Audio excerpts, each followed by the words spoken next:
So to understand about practical applications of Newton's second law of motion, आपको थोड़ा formula के बारे में जानना होगा. Newton second law of motion से हम लोगों ने डिराइव किया था F equals to ma. So we can write m v minus u by t because we know that acceleration is what? A का main formula क्या है? v minus u by t. So we can write mv minus mu by t. We can write mv minus mu by t. So this means F is equals to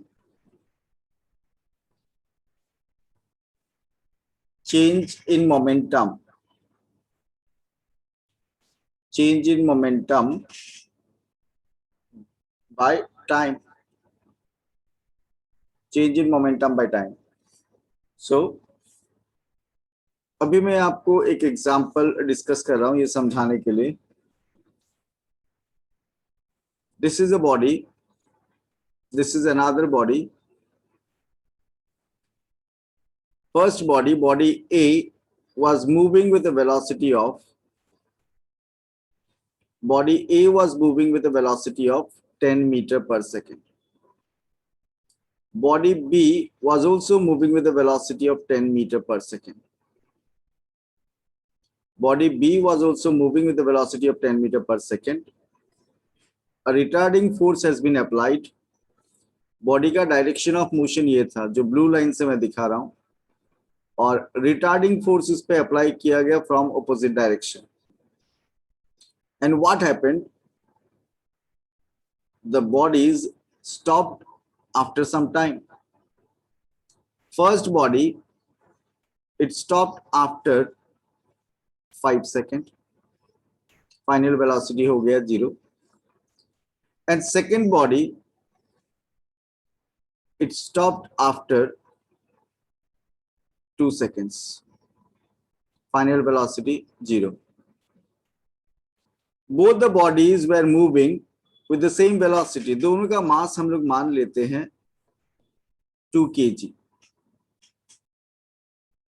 2 kg. Can you tell me where more force has to be applied, first case or second case? कहाँ ज्यादा force apply करना होगा? अगर force applied in case of B is FB and force applied in case of A is FA, so in which case more force has been applied? FB. B. दृष्टिदास said B और अरहम सेठिया ने कुछ बोला था sir FB. B. Okay, तो ये कैसे पता चला आप लोगों को? कोई आइडिया? अरहम, एक्सप्लेनेशन से कुछ आइडिया हुआ आपको? किस बेसिस में आपने बोला कि फोर्स बी में ज्यादा होगा और ए में फोर्स कम अप्लाई हुआ है? सर फोर्स और टाइम इनडायरेक्टली प्रोपोर्शनल है. Good. So here force and time का रिलेशन क्या है? They are inversely proportional. इस केस में मोमेंटम चेंज दोनों का सेम हुआ था, तो change in momentum part will be the same. Force depends on time.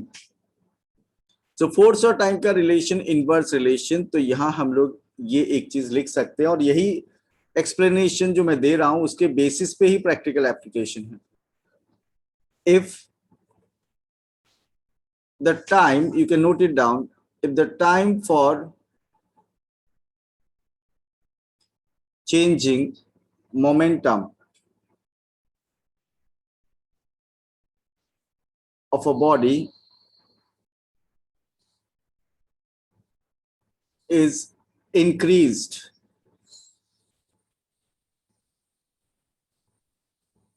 force applied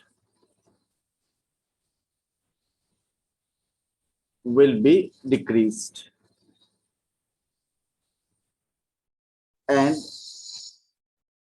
vice versa, मतलब इसका ऑपोजिट भी ट्रू है.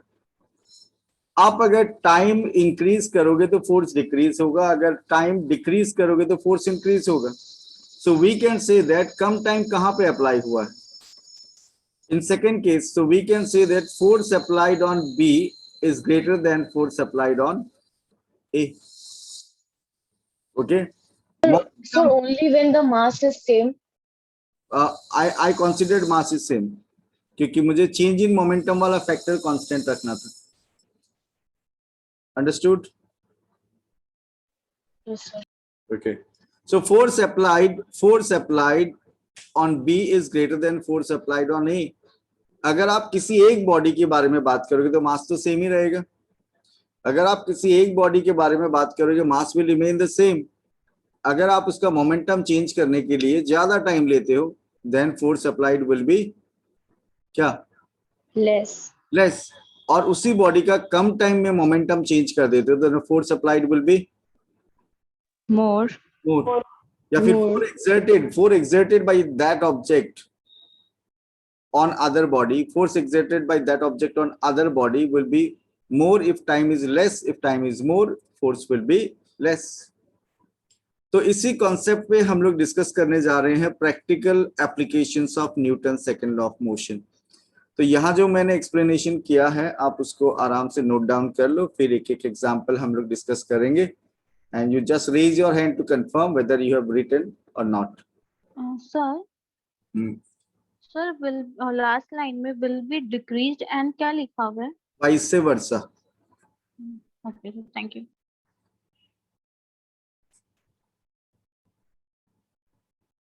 Have you completed?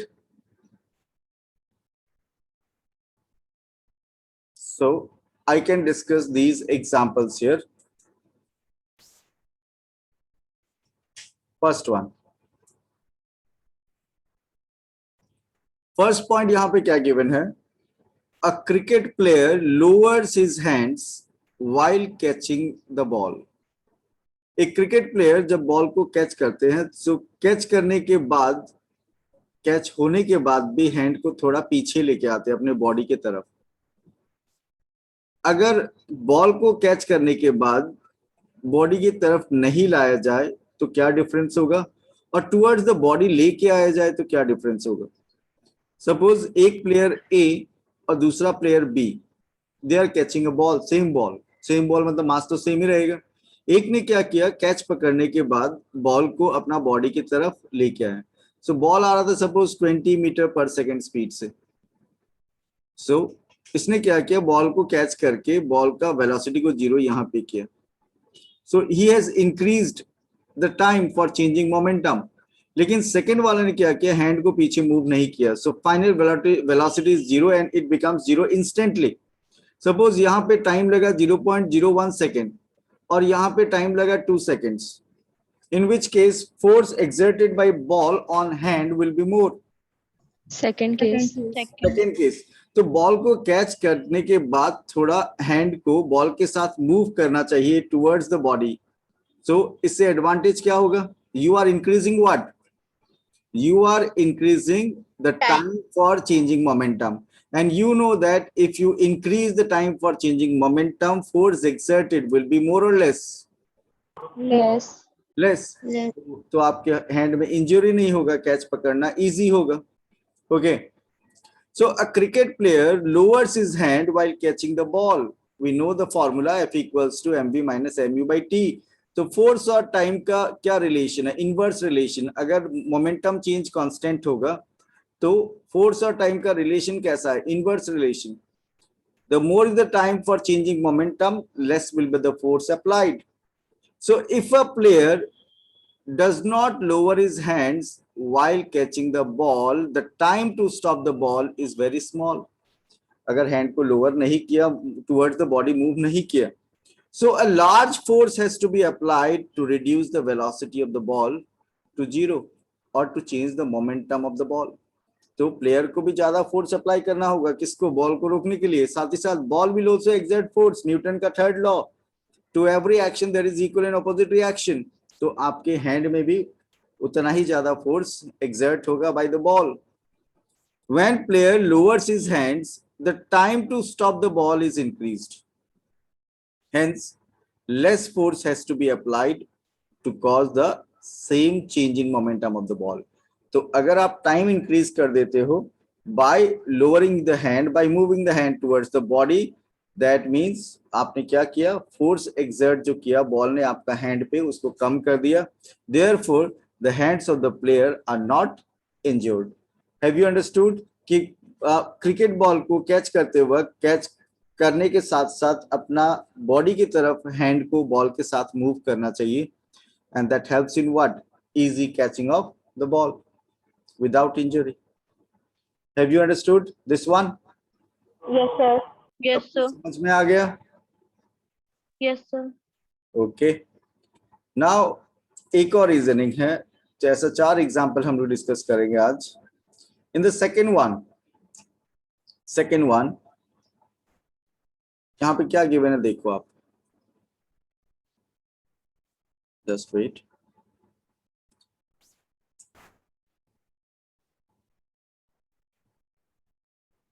सेकंड में क्या गिवन है, a person falling on a cemented floor gets injured but a person falling on a heap of sand is not injured. अगर आप गिर जाते हो सीमेंटेड फ्लोर पे, तो आपका बॉडी जब फ्लोर को टच करेगा, टच करते ही आपका वेलोसिटी इंस्टेंटली क्या हो जाएगा, 0.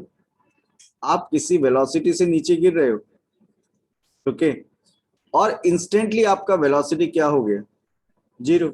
So time taken to change the momentum will be high और लो. इन दिस केस मोर और लेस, Low. टाइम मोर होगा, Low. टाइम लेस होगा, Less होगा. Less time. बट आप अगर सैंड पे जंप करते हो या गिर जाते हो, इन that case after falling on the sand also your body goes down. थोड़ा और नीचे जाता है कि नहीं सैंड में, आपका लेग्स और नीचे चला जाएगा कि नहीं, आपका बॉडी और अंदर चला जाएगा कि नहीं. That means time has been increased. So यहाँ टाइम ज्यादा लगेगा रेस्ट में आने के लिए या कम लगेगा सेकंड केस में? ज्यादा लगेगा. ज्यादा. टाइम, मोर टाइम, ज्यादा टाइम लगेगा. तो यहाँ तो हम लोग 2 अलग अलग पर्सन को दिखा रहे हैं पिक्चर में, लेकिन मैं बात कर रहा हूँ एक ही पर्सन का. Same person is falling on cemented floor और on the sand.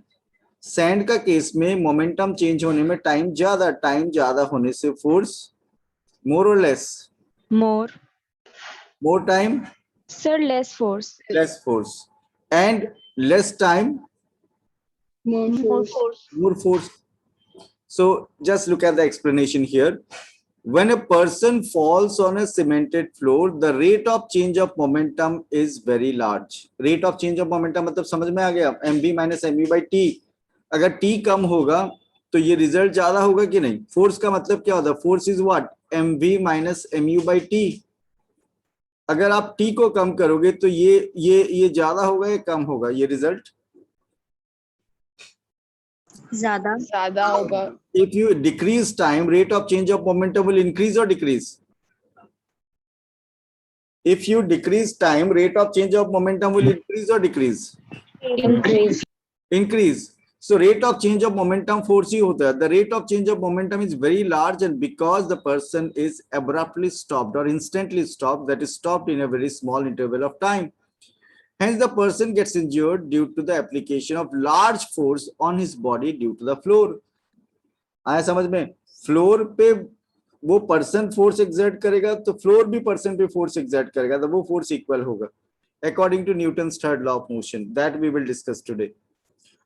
On the other hand, when a person falls on a heap of sand, the sand yields or moves under the weight of the person.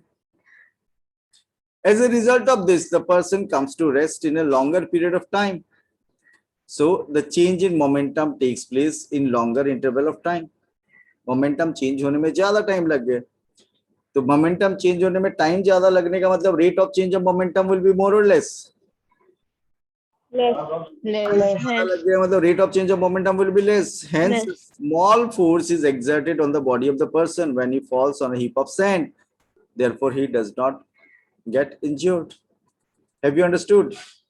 Yes, sir. सबको basic तो मैंने पहले ही समझा दिया, अभी तो मैं सिर्फ आपको रीजनिंग बता रहा हूँ, लेकिन एक्चुअल रीजनिंग तो पहले पता आप लोगों को कि F equals to mv minus mu by t होता है.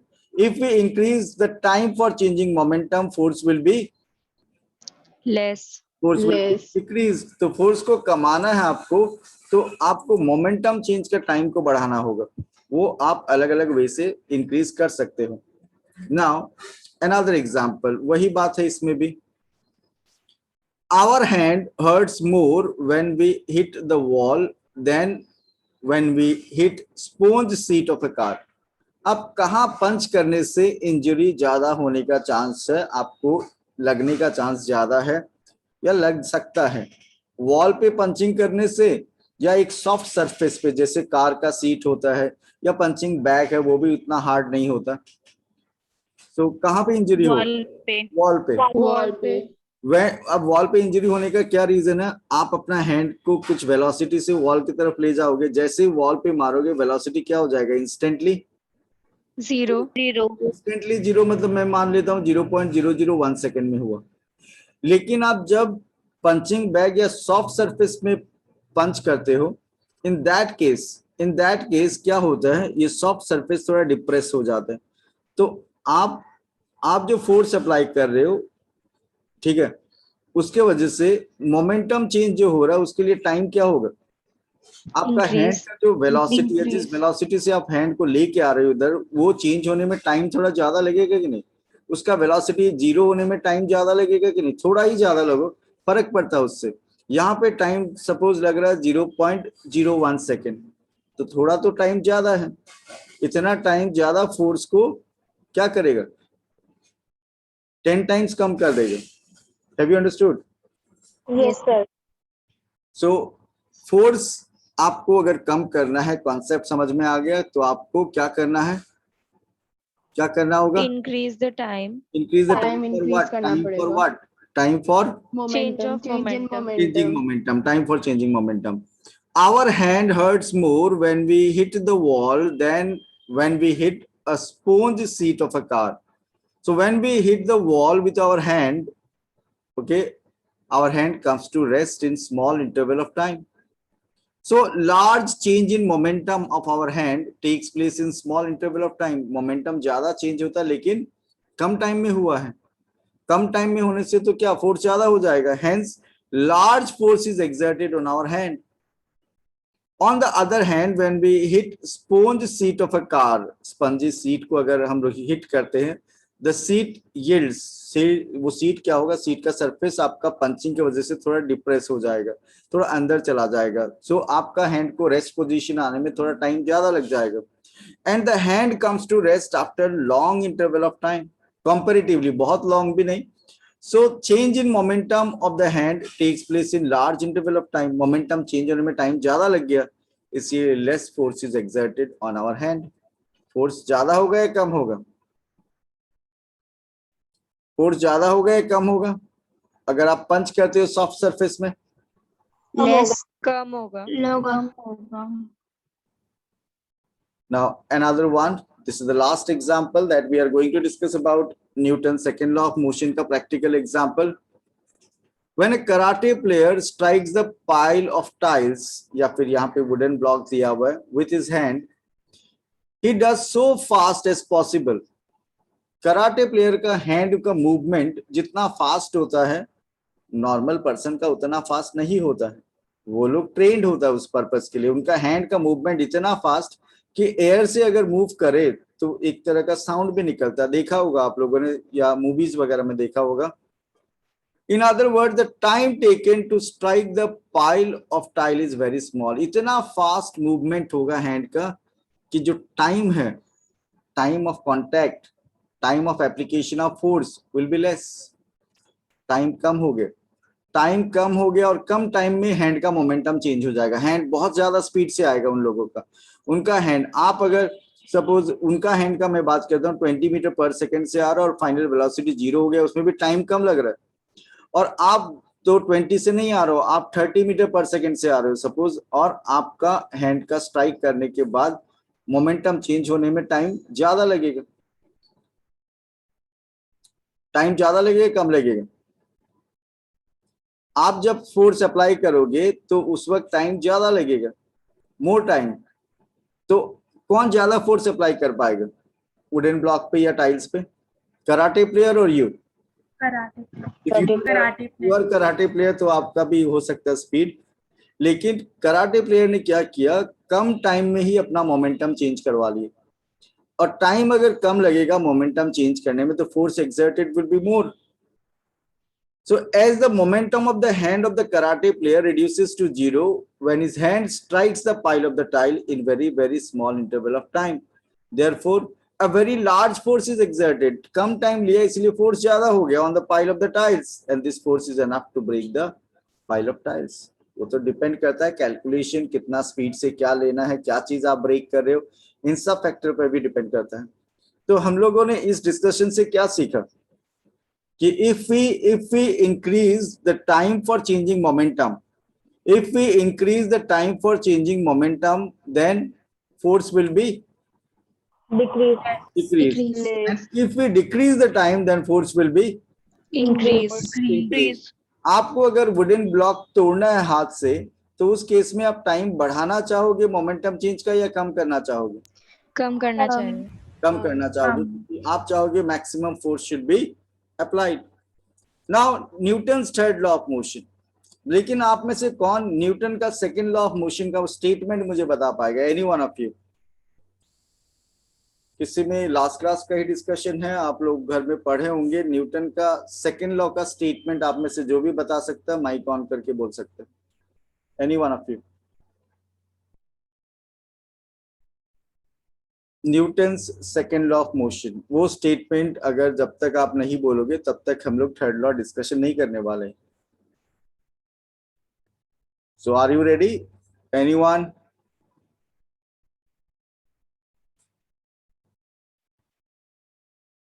ओके वेदिका, आप बोल सकते हो. According to the second law of motion, the rate of change of momentum of an object is proportional to the applied unbalanced force in the direction of force. Okay. The rate of change of momentum is directly proportional to the applied unbalanced force. मतलब ये कुछ ऐसा था, F proportional to mv minus mu by t. Okay.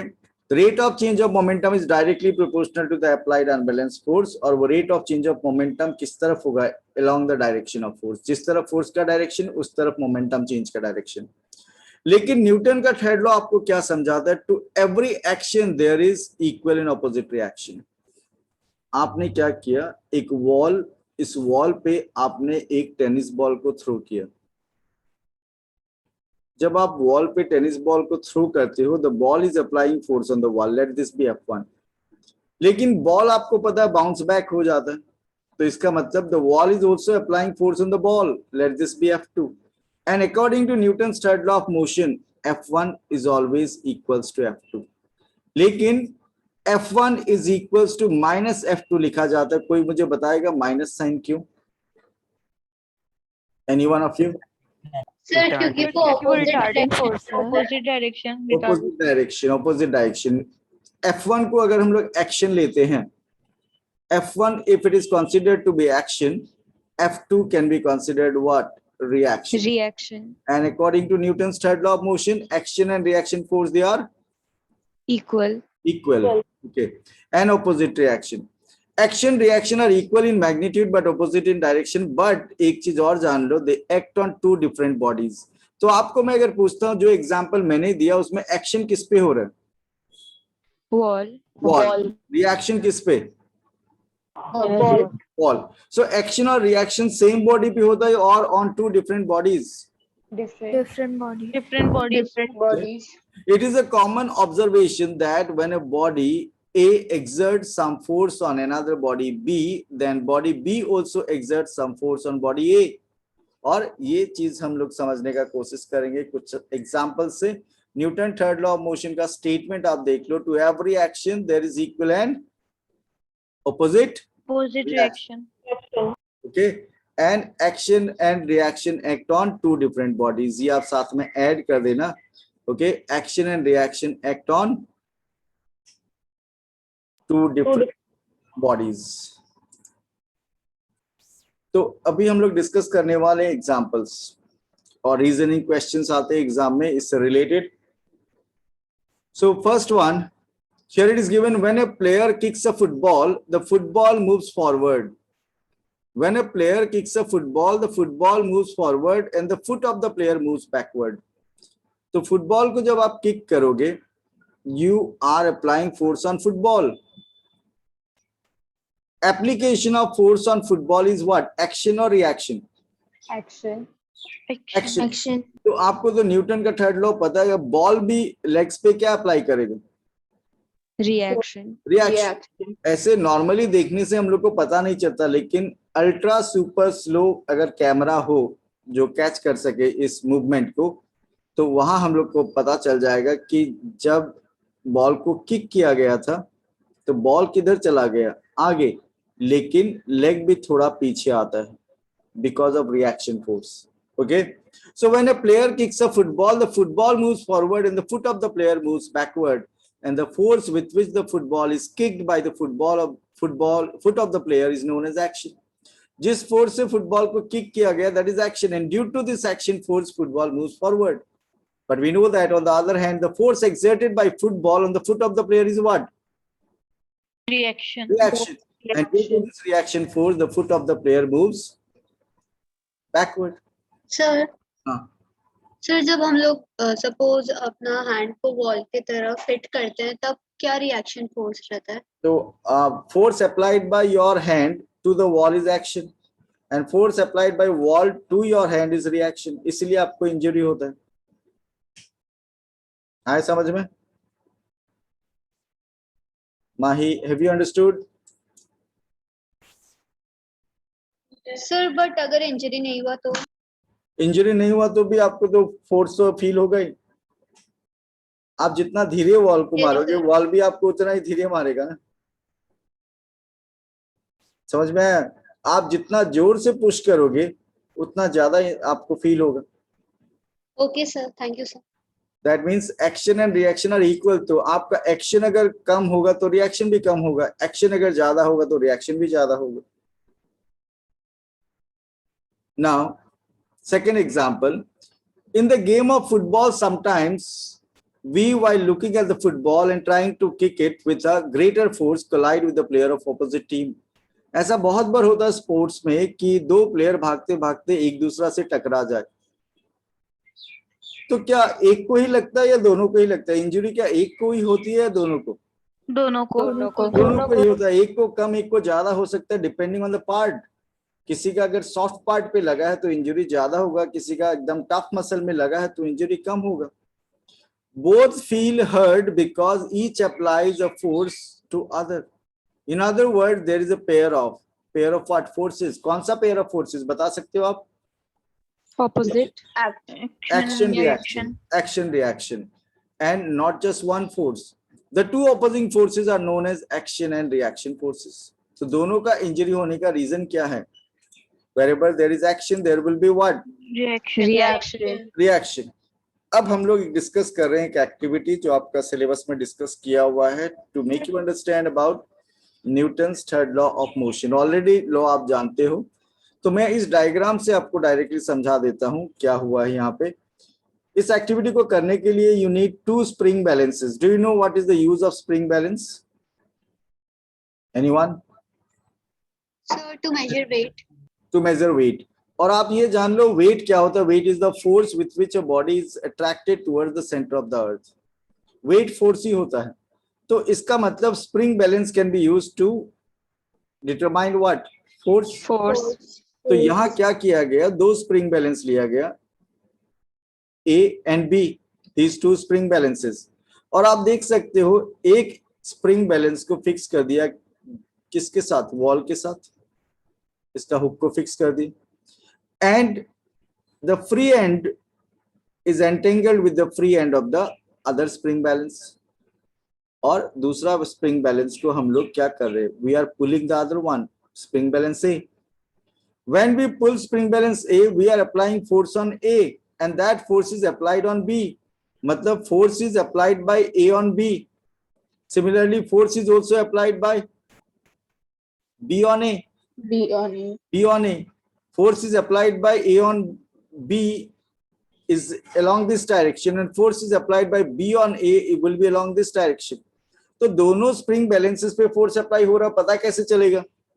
By looking at the reading. हम लोग देखेंगे दोनों में फोर्स का रीडिंग क्या आ रहा है। दोनों में फोर्स का रीडिंग अगर सेम आ रहा है, ठीक है, सपोज दोनों में रीडिंग आ रहा है 2 न्यूटन, तो इसका मतलब क्या हुआ, F A B is equals to F B A. F A B is equals to F B A, action and reaction are equal, okay. और ऑपोजिट डायरेक्शन है वो तो पता चल ही जाएगा, that B applies force on A in one direction and A applies force on another direction. So ये activity आपको ये समझाता है कि एक्शन एंड रिएक्शन इक्वल होता है, and they are acting on 2 different bodies and they are acting in opposite directions. आप इसको एक बार रीड कर लेना, ये मटेरियल में आपको मिल जाएगा। I hope you have understood this particular activity. आज का क्लास में जो डिस्कशन है वो आपको क्या करना, मेरा बात सुनना है एक बार, और फिर सेल्फ रीडिंग करके थोड़ा बहुत तो लर्न करना पड़ता है। लर्न नहीं करने से भी अगर आप ठीक से फ्रेम कर पाते हो चीजों को, तब आपको ज्यादा प्रॉब्लम इनमें आएगा ही नहीं रीजनिंग में। एक्सक्यूज मी सर, हाँ दिविजा आप पूछो। ये वापस एक्सप्लेन कर सकते हैं? एक्चुअली हम डिस्कनेक्ट हो गया था थोड़ा देर के लिए। ठीक है, मैं एक बार और बता रहा हूँ, जिनको भी समझना है just try that. This activity to verify what? Newton's third law of motion. And Newton's third law of motion states what? To every action there is equal and opposite reaction. Action and reaction act on 2 different bodies. तो इसके लिए हम लोगों ने use किया 2 spring balance. और spring balance का काम क्या है? Spring balance is use to measure weight, and weight is the force. तो स्प्रिंग बैलेंस एक्चुअली क्या मेजर कर रहा है? Spring balance is measuring what? Force, okay. Spring balance is measuring force. तो 2 spring balance they are measuring what? Force. They are used to measure force. लेकिन इनका use कैसे करेंगे हम लोग? आप देख सकते हो इस फिगर में एक स्प्रिंग बैलेंस को एक वॉल के साथ फिक्स कर दिया है, इसका हुक को यहाँ पे फिक्स कर दिया गया है, and free end of the spring balance b is entangled with the free end or free hook of the spring balance of A. Then A is pulled. A को आप pull करोगे. When you pull A, force will be applied by A on B, या force applied on B by A. जब force applied, sorry यहाँ पे थोड़ा correction कर देता हूं मैं. So when A is applying force on B, हम लोग लिख सकते हैं force applied by A on B. लेकिन हम लोग देखेंगे force applied by A on B के वजह से यहाँ पे एक रीडिंग आ रहा है 2 न्यूटन सपोज। तो इधर भी 2 न्यूटन आने का क्या रीजन है? Force is also applied by B on A. Force is applied by B on A and force is applied by A on B. They are in opposite direction. लेकिन दोनों equal है, कैसे पता चलेगा हम लोग को? स्प्रिंग बैलेंस से। So we can write what? FAB is equals to minus FBA. तो ये एक्टिविटी से ये प्रूफ होता है that action and reaction they are equal. वो स्प्रिंग बैलेंस से पता चल गया। And action and reaction act on 2 different bodies. And action and reaction are acting in opposite directions. Have you understood? Yes sir. तो हम लोग discuss करें Newton's third law of motion, और आपका सिलेबस में और भी रीजनिंग बातें हैं जिससे इससे related that we are going to discuss. यहाँ पे एक इंपॉर्टेंट कॉन्सेप्ट है। इट इज इंपॉर्टेंट दैट और important to note that even though action and reaction forces are always equal in magnitude, these forces may not produce acceleration of equal magnitude. बात समझना। अगर मैं आपको बोल देता हूं कि फॉर्मूला हम लोग को पता है F इक्वल्स टू ma, तो we can write A equals to F by m। तो एक्सेलरेशन और मास का रिलेशन कैसा है? डायरेक्ट या इनवर्स? इनवर्स। एक्सेलरेशन और मास का अगर मैं बोल देता हूं F इज कांस्टेंट, F को अगर हम लोग कांस्टेंट ले लेते हैं तो we can write what? Acceleration is inversely proportional to mass. इसको मैं एक एग्जांपल से भी आपको समझाता हूं। एक बॉडी है जिसका मास 1 kg और दूसरा बॉडी जिसका मास 2 kg, और दोनों पे सेम फोर्स अप्लाई किया हम लोगों ने 1 न्यूटन। तो क्या मुझे बता सकते हो किस केस में एक्सेलरेशन ज्यादा होगा? Second case. सेकंड वाला में। तो यहाँ पे फिर क्या समझा आप लोग? Acceleration is inversely proportional to mass if F is constant. दोनों में फोर्स सेम है मतलब फोर्स कांस्टेंट है। तो एक्सेलरेशन किसमें ज्यादा होगा, लाइटर बॉडी में या हैवी में? जिसका मास कम है उसमें ज्यादा एक्सेलरेशन या जिसका मास ज्यादा है उसमें ज्यादा एक्सेलरेशन? जिसका मास कम है, जिसका मास बॉडी कम जिसका है, मास कम है। कम। कम तो यहाँ पे अगर मैं एक्सेलरेशन a1 लिखता हूँ, यहाँ पे एक्सेलरेशन a2, कहाँ पे एक्सेलरेशन ज्यादा होगा? A2 A2 a2 या a1? वापस गलती कर रहे हो आप लोग, मास ज्यादा है a2 में, सर A1। a1 में। फिर अब आप समझो ये कंफ्यूज हो गए तो कैलकुलेट करके भी देख सकते हो। Acceleration is equals to what, F by m। Force कितना, 1 न्यूटन, मास कितना, 1 kg, तो एक्सेलरेशन कितना आएगा, 1 मीटर पर सेकेंड स्क्वायर। और सेकेंड केस में a equals to F by m वापस अगर हम लोग यूज करते हैं तो दूसरा वाला में फोर्स तो 1 न्यूटन ही लिया था, मास 2 kg, तो एक्सेलरेशन कितना आएगा, 0.5 metre per second square. Metre पर तो कहाँ पे मैं आपको समझाने का कोशिश कर रहा हूं कि दो बॉडी पे अगर सेम फोर्स अप्लाई किया जाए तब भी क्या दोनों में सेम एक्सेलरेशन प्रोड्यूस होगा क्या? नो सर किस पे, तब नहीं किस पे सर। डिपेंड करेगा, depends on what? In that case it will depend on what, mass mass. जिसका मास ज्यादा होगा उसमें एक्सेलरेशन ज्यादा होगा या कम होगा? कम मास ज्यादा होने से एक्सेलरेशन कम होगा।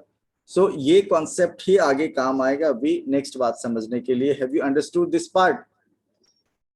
Yes sir. यस सर आप चाहो तो स्क्रीनशॉट लेके रख सकते हो, जो कैलकुलेशन है वो आपको बाद में समझने में हेल्प करेगा ये पर्टिकुलर पॉइंट। और जितना भी पॉइंट्स यहाँ पे आपको दिखाई दे रहा है वो सब आपको मटेरियल में मिलेगा। आपको करना क्या, मटेरियल को एक बार रीडिंग करना है सिर्फ। Okay, so should I move to next part? Yes sir. Yes sir. Yes sir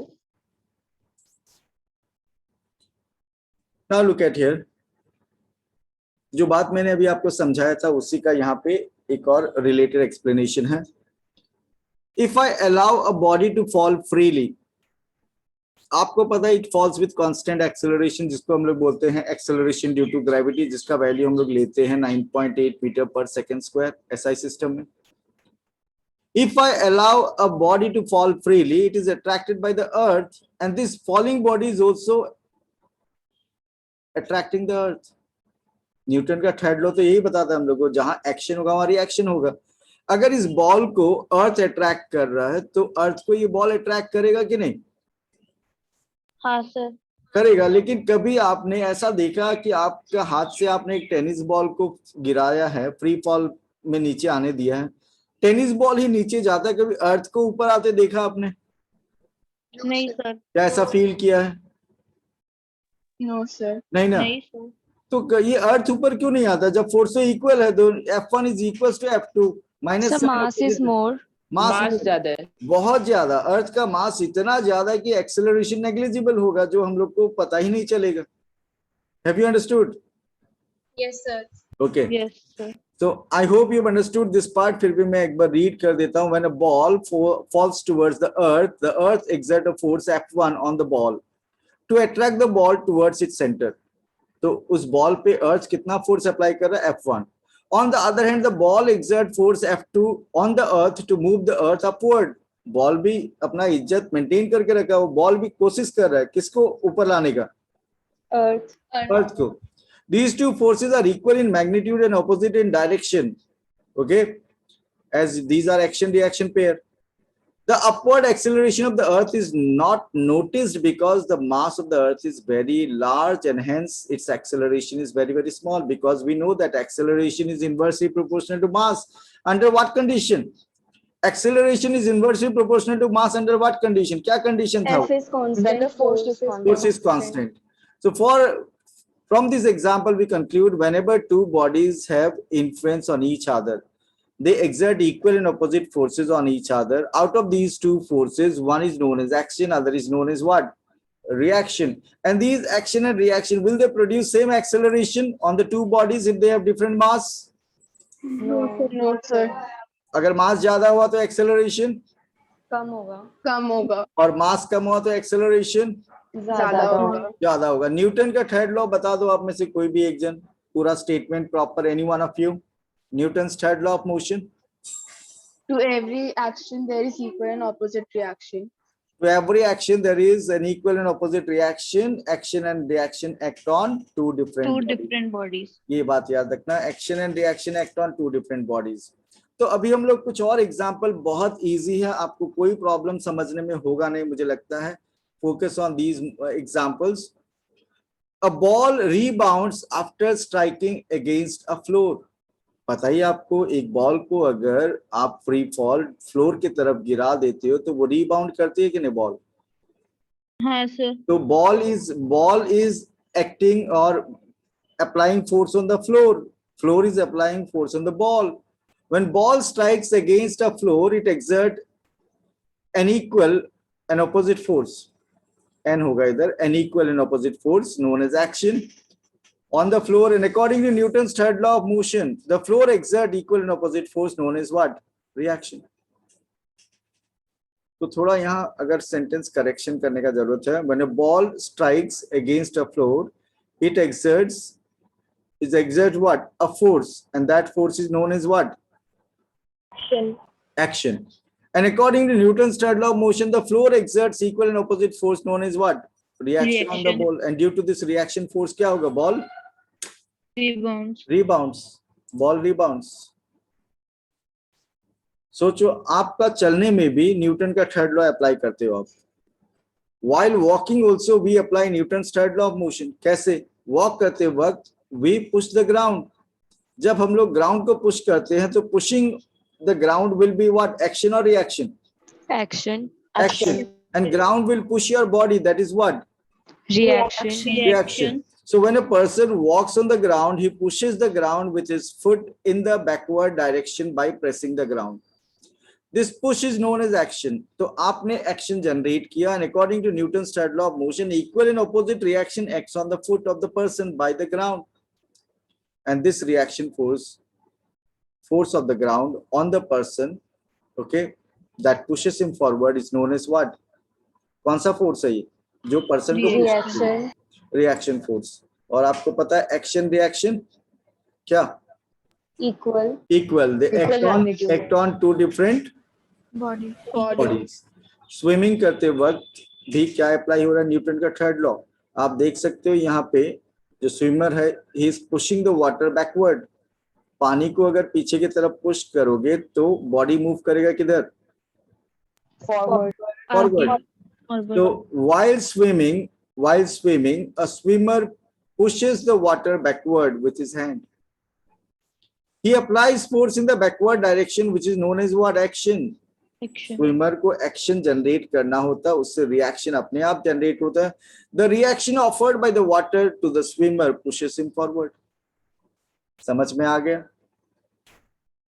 सब तो एक ही बात है, सिमिलर है, लेकिन मैं एग्जांपल इसलिए डिस्कस कर रहा हूं आपको याद आ जाए चीज और एग्जाम में लिखने में थोड़ा सा हेल्प मिले आपको, और अचानक कोई नया एग्जाम्पल आने से आप कैसे उसको लिखोगे, यहाँ बहुत चीज मिल जाएगा आपको लिखने के लिए। When person jumps out of a boat, he pushes the boat in backward direction. तो आपके साथ भी ये हुआ होगा कि बोटिंग करने के बाद बोट से बाहर आना इज नॉट दैट इजी। ऐसा लगता है बॉडी का बैलेंस खराब हो जाएगा, क्योंकि जैसे ही आप जंप करने का कोशिश करते हो बोट पीछे जाने लग जाता है। ऐसा क्यों होता है? According to Newton's third law of motion, the boat exerts an equal force. Boat exerts an equal force on the person in the forward direction. तो आप जब जंप करते हो, okay, when a person jumps out, he pushes the boat in backward direction. Boat को पीछे धकेलना पड़ता ताकि उसका बॉडी आगे आए। तो बोट पीछे जाने का रीजन क्या है? Action reaction force. So according to Newton's third law of motion, the boat exerts an equal force on the person in the forward direction. So when the person jumps out of the boat moves backward because he has to move forward. अगर boat पे अगर push नहीं करेगा तो person आगे की तरफ jump नहीं कर पाएगा। Have you understood? Yes sir. Yes sir. कभी देखा ये वाला एक्शन आपने? एक बोटमैन के हाथ पे एक बड़ा सा पोल देखा है या बड़ा सा स्टिक देखा आपने जिसको यूज करते वो लोग to generate action. From that action, reaction can be generated on the boat. A boatman pushes the river bank with a bamboo pole to take his boat into the river. Start करने के लिए जब bank में होता है boat और पानी में ले जाने के लिए, डीप वाटर में ले जाने के लिए ऐसा एक पोल यूज करता है. पोल से ग्राउंड को पुश किया जाता है. ग्राउंड को पुश करने से एक्शन, उसका रिएक्शन होता है. बिकॉज ऑफ द रिएक्शन क्या होगा?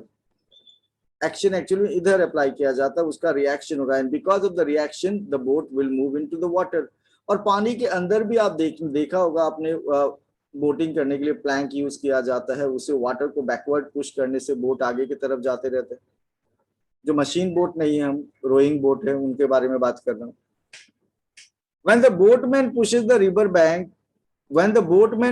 river bank with bamboo pole, the river bank offers an equal and opposite reaction, and this reaction helps the boat to move into the river. Have you understood? Yes, sir. Yes, sir. Now, this one. ये बहुत सी important example है from examination point of view. Why does a gun recoil? When a bullet is fired from the gun, ऐसा क्यों होता है कि gun जो है एक बैकवर्ड जर्क प्रोड्यूस करता है. सो बुलेट फायर करते हम लोग बहुत ज्यादा स्पीड से, बुलेट फायर हो रहा बहुत ज्यादा स्पीड से, और गन लेकिन उतना स्पीड से पीछे नहीं आता. गन का जो एक्सेलरेशन है वो उतना ज्यादा नहीं जितना बुलेट का एक्सेलरेशन होता है. कोई रीजन बता सकते हो आप? दोनों पे फोर्स तो सेम ही होगा. Action reaction forces are always equal. Force, अगर एक्शन फोर्स, बुलेट को ऊपर फोर्स अप्लाई किया गन ने, वो फोर्स है F, तो रिएक्शन फोर्स को R. They are equal but opposite. लेकिन गन तो थोड़ा ही पीछे आप एक्सेलरेशन देख पाओगे जितना बुलेट का acceleration. So difference in mass. Difference in mass. किसका मास ज्यादा होता है? ऑलवेज गन का मास ज्यादा, इसलिए गन में एक्सेलरेशन ज्यादा होगा या कम होगा? कम होगा. लेकिन फिर भी गन बैकवर्ड जर्क प्रोड्यूस करेगा कि नहीं? हाँ सर. ओके, सो इसको रिकॉइल करना बोला जाता है. This is called what? Recoiling. Have you understood? Yes, sir. मैं पूरा डिटेल में समझा देता हूँ आपको word to word. When a bullet is fired from a gun, force is exerted on the bullet. When bullet is fired, what happens? Force is exerted on the bullet and the bullet accelerates in the forward direction. Bullet बाहर निकल के acceleration हो रहा बहुत ज्यादा. Bullet का तो बहुत ज्यादा स्पीड से बाहर आएगा. बुलेट छोटा होता है, मास कम होता है. According to Newton's third law of motion, an equal and opposite force is exerted on the gun. जितना फोर्स बुलेट पे अप्लाई किया गया उतना ही फोर्स किस पे अप्लाई होगा? गन पे. According to Newton's third law, the gun accelerates in backward direction due to this force, and the force exerted on the bullet is known as action, and the force exerted on the gun is known as what? Reaction. Since the mass of the gun is large than the mass of the bullet, so the gun recoils with a velocity much lesser than the velocity with which the bullet moves forward. लेकिन recoil तो होगा, और recoil होने के पीछे reason क्या है? Newton का third law. To every action there is equal and opposite reaction. Have you understood? Yes, sir. Yes, sir. अब यहाँ देखो, रॉकेट का जो मोशन है, रॉकेट साइंस जो है, रॉकेट ऊपर क्यों जा रहा है, रॉकेट कैसे अपवर्ड डायरेक्शन में मूव कर सकता है? तो रॉकेट के अंदर होता फ्यूल्स. उन फ्यूल को बर्न किया जाता. बर्न करने से gases come out of the nozzle eight high speed. Coming out of gases through the nozzle generate what? A kind of force that is called what? Action. ये जो gases बाहर निकल रहा है वो है बिकॉज ऑफ द फोर्स. उनको push किया जा रहा है, अंदर से बाहर पुश हो रहा है वो सब. So the action is generated. वो जो action है, because of this action, reaction is applied where? Gas का बाहर आना एक्शन, गैस का बाहर आना एक्शन, तो रिएक्शन कहाँ? On the rocket. तो आपने देखा होगा रॉकेट मूवमेंट के वक्त ये जो गैसेस है वो नीचे की तरफ से बाहर आता है, तो रॉकेट किधर जाएगा? ऊपर की तरफ. लेकिन आजकल तो इनका डायरेक्शन को कंट्रोल किया जाता है. सब कंप्यूटराइज सिस्टम आ गया, सैटेलाइट से कंट्रोल होता है. Direction can be change. लेकिन ऑलवेज रॉकेट को जिस डायरेक्शन में जाना है, gases will come out from the और will come out in the opposite direction. Have you understood? Yes, sir. तो motion of rockets and jet aeroplanes, ये fighter plane में भी सेम प्रिंसिपल. इसमें देखो साइड में कोई इंजन नहीं है. जैसे हम लोग जो कमर्शियल प्लेन में जो फ्लाइट में जाते हैं वहां साइड में इंजन होता है कि नहीं? हाँ, हाँ सर. तो Yes, ऐसा sir. कोई इंजन नहीं. तो इसका प्रिंसिपल भी वही है. अंदर फ्यूल बर्न होता है, gases come out at high speed, acceleration is there, force is there, उसकी वजह से एक रिएक्शन जनरेट होगा, and because of that reaction this fighter plane, jet aeroplanes will move forward. The rocket or jet aeroplane engine expels hot gases produced due to burning of fuels with large speed in downward direction from its rear end, backside.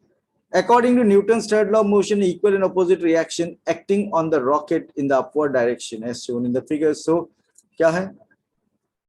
Reaction force generate होगा, and that reaction force is responsible for motion of the rocket, motion of the jet aeroplanes. कभी आपने fire fighter को होस pipe से पानी गिराते हुए देखा है रियल में? Yes, sir. Yes, sir. Yes, तो- sir. तो इन पाइप को होल्ड करना बहुत डिफिकल्ट होता है, because large quantity of water with high speed are pushed forward. तो बहुत ज्यादा फोर्स से ये पानी बाहर आता है. Coming out of water is what? Action. And because of that a reaction is developed. Action and reaction they are equal. आप नॉर्मली जो एक पाइप से अगर गार्डनिंग में पानी आप गिराते हो तो उससे आपके ऊपर बहुत ज्यादा फोर्स जनरेट नहीं होगा, लेकिन यहाँ बहुत पावरफुल स्ट्रीम पानी का बाहर आ रहा है. Huge force is applied. Action बहुत ज्यादा, रिएक्शन भी बहुत ज्यादा होगा, and because of that reaction force on this hose pipe, it is difficult to hold what? This pipe. So why does a fireman struggle to hold a hose pipe? A fireman has to make great effort to hold a hose pipe, to throw a stream of water on fire to extinguish it. This is because stream of water rushing through the hose pipe in the forward direction with large speed exert large force on the hose pipe in the backward direction. जितना ज्यादा speed से पानी बाहर जा रहा है, जितना ज्यादा पानी पे फोर्स अप्लाई किया जा रहा है, उतना ज्यादा फोर्स अप्लाई होगा पाइप पे in opposite direction. And the force exerted on the hose pipe in the backward direction is known as what? Reaction force. And this reaction force tends to move the hose pipe in backward direction. Therefore, a fireman struggles to hold the hose pipe strongly to keep it at rest or stable. Stable रखना, उनको M करके पानी गिराना होता है किसी एक particular जगह में. अगर इसको बहुत पावर से होल्ड करके नहीं रखा गया तो इनका स्ट्रेंथ भी बहुत, इनको ट्रेनिंग दिया जाता है, और हर कोई फायर फाइटर नहीं बन सकता है. उनको कुछ फिजिकल टेस्ट पास करना होता है. सो यहाँ भी न्यूटन का थर्ड लॉ अप्लाई हो रहा है. हैव यू अंडरस्टूड सब कुछ? आज का क्लास में पहले कॉन्सेप्ट क्या था? आज स्टार्टिंग में हम लोगों ने बात किया इसके बारे में, F is equals to what? mb minus mu by t.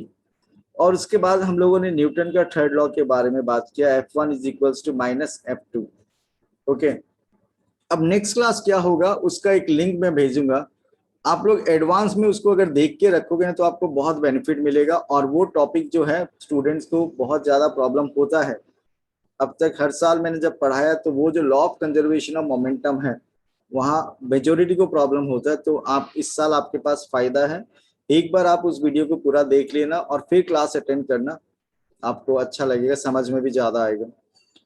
सो अभी आप अटेंडेंस मार्क करके मेंटी क्विज के लिए अपने आप को रेडी कर सकते हो.